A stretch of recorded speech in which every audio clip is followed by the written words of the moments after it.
1 वाटी साबुदाणा भिजत टाकून मी बसली आपलं स्किन केअर करत. आणि हा बघा माझा नवीन लूक. मला वाटलं एवढा लेप लावून माझं थोबाड गोर होईन, पण माझं थोबाड जसंच तसं.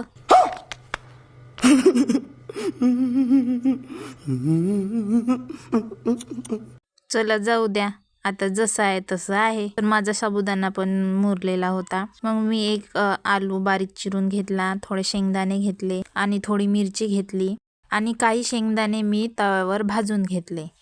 कशासाठी? तर शेंगदाण्याचा कूट करण्यासाठी, कारण आज आहे माझा उपवास. आणि उपवास म्हटलं की मग आपलं तेच, हम कुछ खाएंगे नहीं पर उपाशी भी नहीं रह सकते. त्याच्यासाठी मग मी बनवला साबुदाणा. आता मी दाखवतो ते कसा बनवला ते.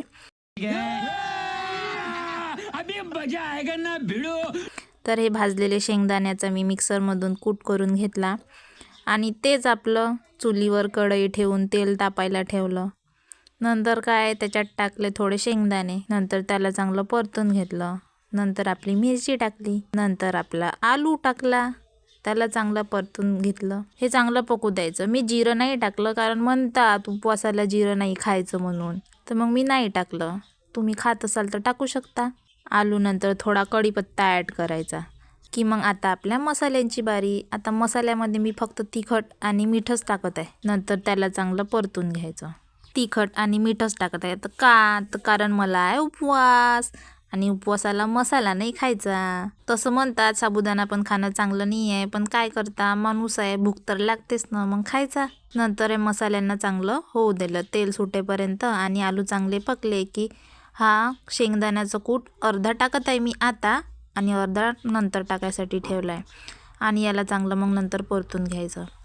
आणि आता आपल्या बारी साबुदाण्याची. नंतर मी ॲड करते साबुदाणा, तो चांगला फिरवून घेते. आणि हा चांगला फिरून झाला की याच्यानंतर तो उरलेला कूट टाकायचा. त्याने कसं साबुदाणा आपला मस्त खिलखिला होते, मोकळा मोकळा होते. तुम्हाला पण मोकळा मोकळा साबुदाणा आवडत असेल ना.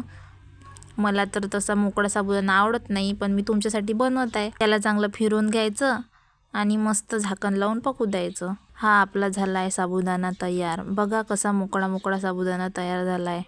तसा साबुदाणा खायचा तर नसतो, पण मी खात आहे. आणि आता वाजलेले आहे 2 आणि 2 वाजता मी साबुदाणा तयार करत आहे.